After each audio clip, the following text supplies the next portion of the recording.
Today on Stewart-Cox Family News.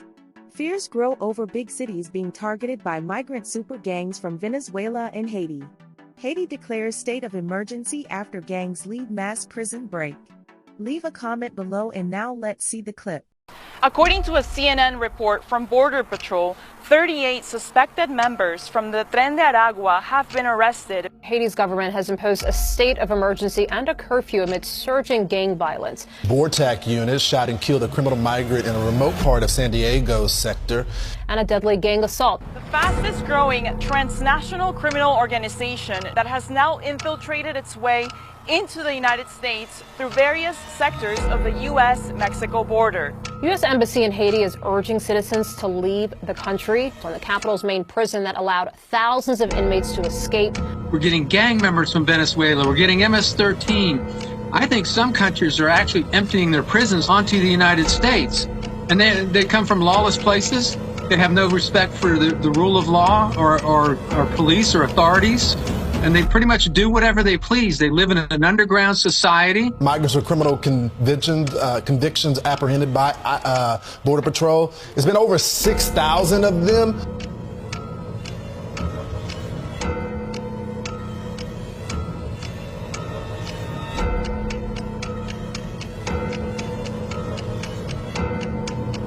The other thing I say to President Biden, close the borders now. Consequences of the unlawfulness happening at our border. Just this week, 4 illegal immigrants have been accused of separate violent crimes. In Maryland, a 25-year-old illegal Salvadoran migrant was arrested in connection with the shooting and killing of a 2-year-old child.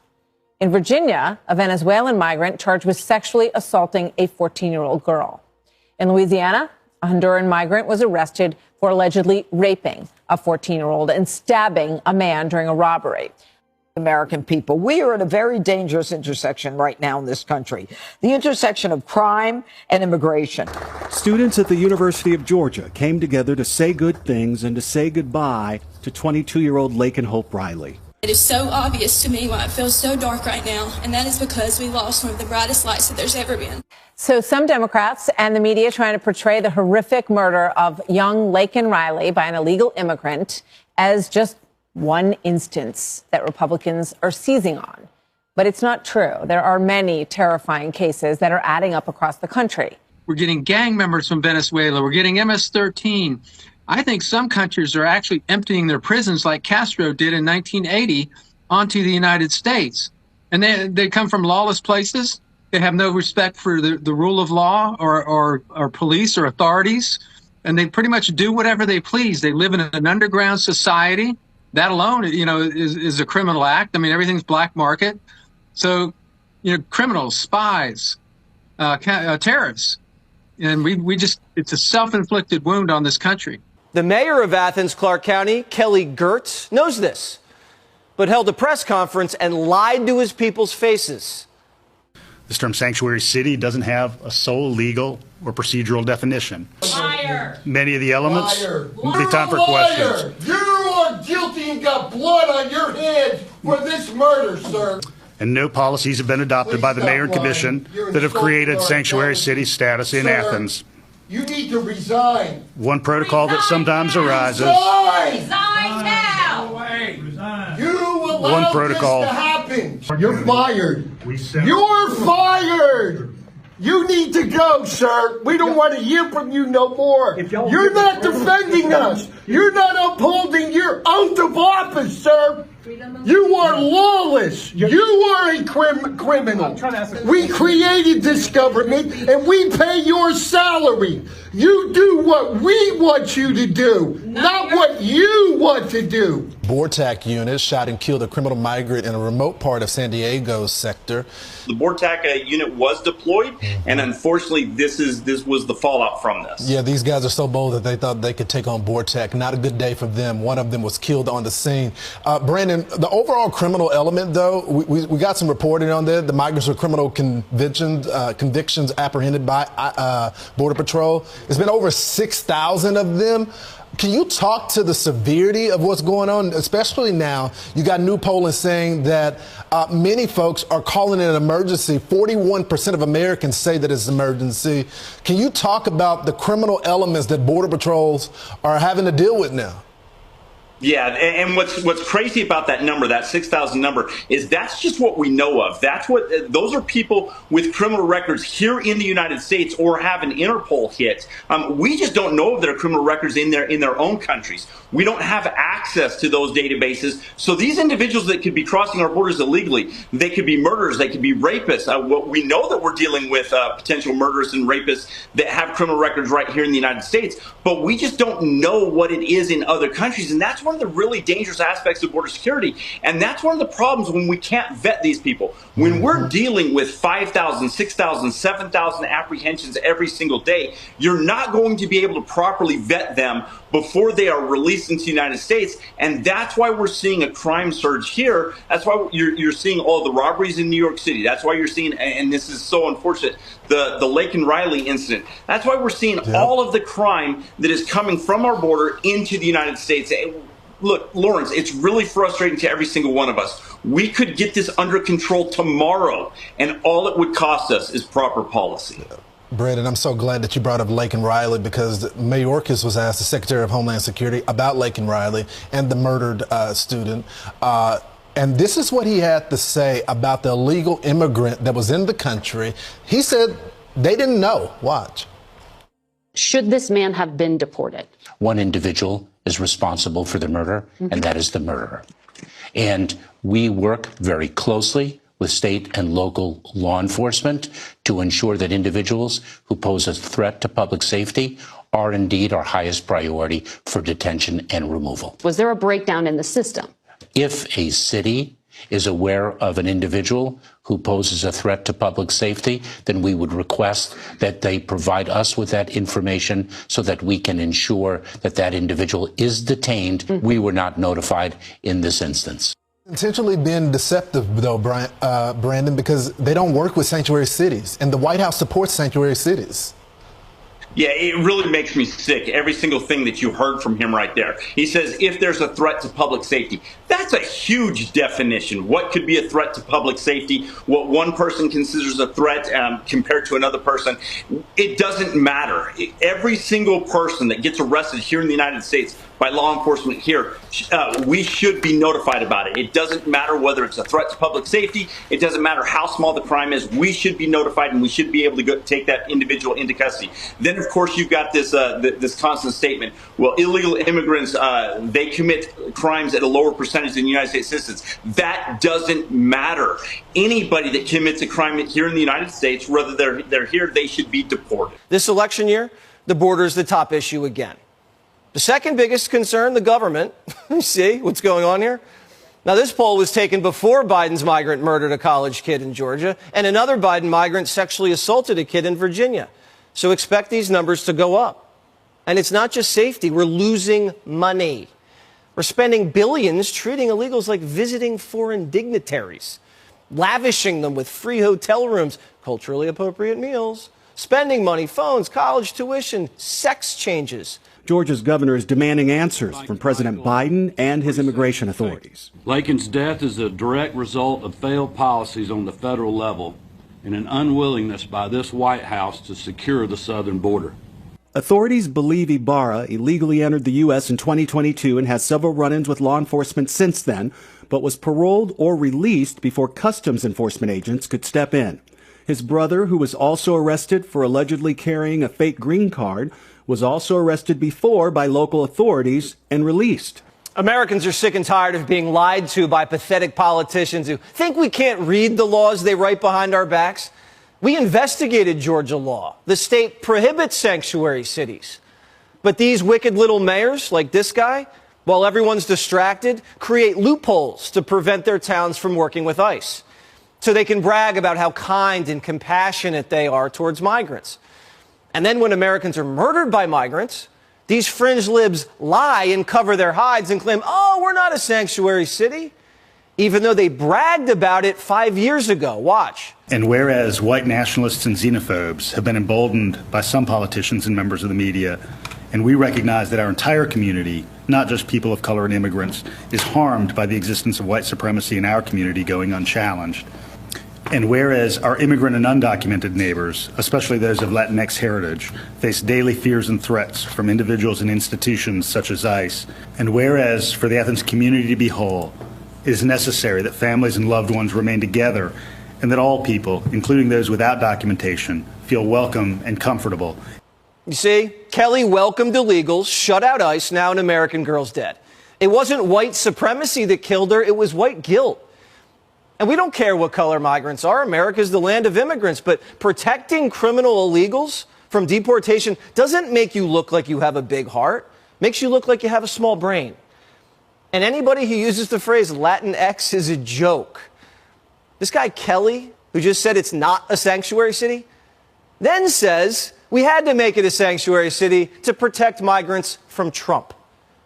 While 2019 was not that long ago, you might remember the dynamic we were living in the late teens in this country, where you had the President of the United States speaking in the most vile terms about people who were foreign born. And you had that notion metastasizing in places like Charlottesville. This is an invasion! This guy's blaming Charlottesville for Biden's migrants murdering his city's college kids. This man's got a migrant fetish. He wants to protect illegal aliens more than American citizens, even after a migrant killed a girl next door. He says there's no such thing as migrant crime. I caution against conflating immigration and crime. The data demonstrates that the two are not connected. One of the reasons he can state that there's no correlation between illegal immigration and crime is because all of the cities in the country are sanctuary cities, so they don't report any of the illegal alien crime to the FBI. So at the end of the year, they don't have the statistics. This man's an idiot. You want to know the data that connects illegal immigration and crime? Lakin's dead body. That's all the data you need. Jose's a bad hombre who shouldn't have been in this country. Migrant crime is so much worse than what's reported because sanctuary cities hide it. All the American cities, the big ones, are sanctuary cities, and they don't report migrant crime to the FBI. Plus, the government labels all these migrants white. Look at the police report. The cops classified Jose as white. He's from Venezuela, doesn't speak English, name's Jose, and he's white. So you can see the Associated Press headline right now. White Athens resident arrested in the death of solo female jogger.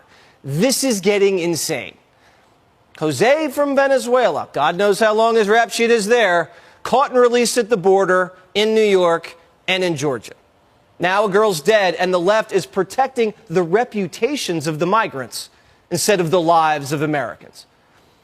The Atlanta Journal-Constitution just went up with this headline, quote, "Not fair.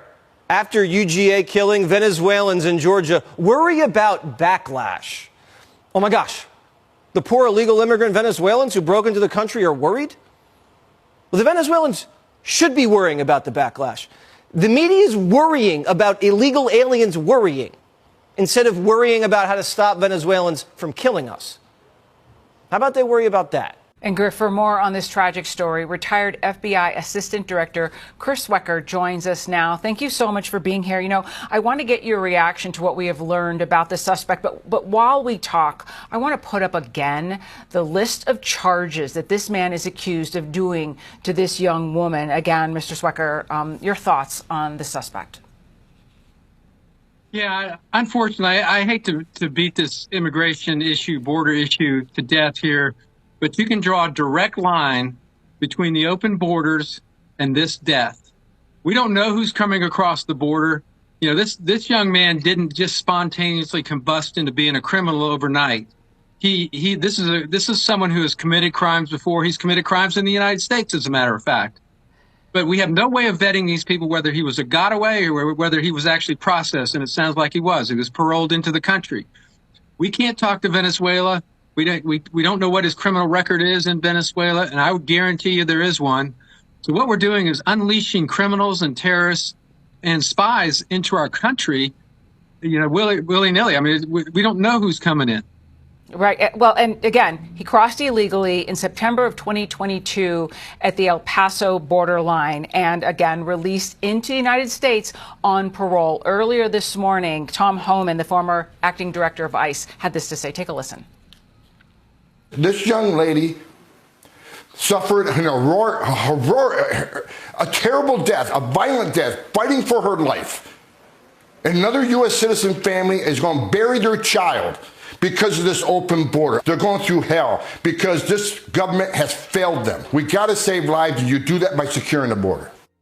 You know, Chris, it's not difficult to go from, had this person not been in this country, this promising young woman would in all likelihood still be alive.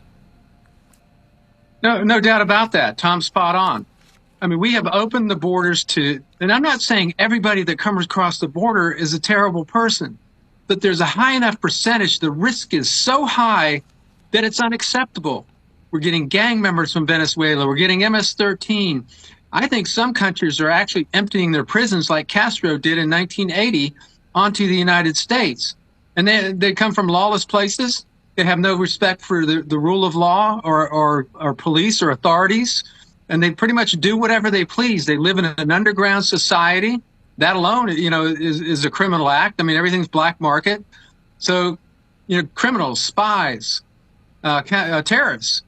And we just, it's a self-inflicted wound on this country. Yeah, and we know the president is considering executive action. In your mind, what needs to be included in that in the 30 seconds I have left? Remove the incentives for people to come here, and there are plenty of them. All you got to do is get across, claim asylum, you get released, go to court in 10 years, you get all the benefits in this country. And provide disincentives, deterrents for people to come here. Remain in Mexico. I'm not being a politician here. I'm being a law enforcement officer, a career person with 40 years in this business and an attorney and a former prosecutor. And I'm telling you, you can't just unleash criminals. We're going to be living with this for decades and decades. Remove the incentives, create deterrents. The other thing I say to President Biden, close the borders now. This is not sustainable for our country. It's not sustainable for our cities. Our country is under siege. This is a violent thing that you've done. And many people are dying. Many people are dying. They die on the trip up. They die going through the border. And they die in our country. But many of the people coming up are from prisons and jails, from mental institutions and insane asylums. Many are terrorists. You see it. Many are terrorists. And I believe the real number that we have right now is probably closer to 15 million people. And by the time the term ends, I believe the president's term ends, I believe you'll be at close to 20 million people. That's almost larger than any state in the union. Our country, it is not sustainable. Many of these people are tough. Many of these people are bad. They come from some of the roughest countries in the world and some of the roughest prisons. We have prisons in the Congo, in Africa, coming. We have people coming from all parts of the Middle East. They're coming from Yemen, and yet you are bombing Yemen.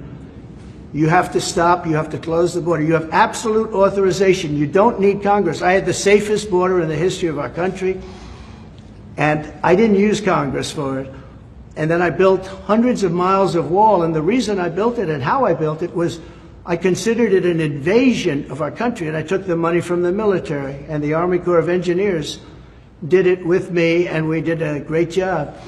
And we had the safest border we've ever had, and now we have the most unsafe border anywhere in the world at any time. There's never been a border like this at any country, anywhere in the world. They would have fought with sticks and stones to stop the horrible situation that's occurring. Our people can't stand it, and the people coming in really can't stand it because they're dying. Many are dying on the trip up, and they're dying in the country. And also, many of the people are criminals, and they're doing tremendous harm. I call it migrant crime. It's migrant crime. It's a new category of crime. They're hurting our country horribly, and we've become a laughing stock all over the world. So I say respectfully to President Biden, you have the authorization right now. I did it. I didn't go to Congress and say, do I have the right to close? I fought Congress on it. Close the borders. You can do it right now. You have everything. Use my policies. My policies were great. Everybody said it. Use my policies.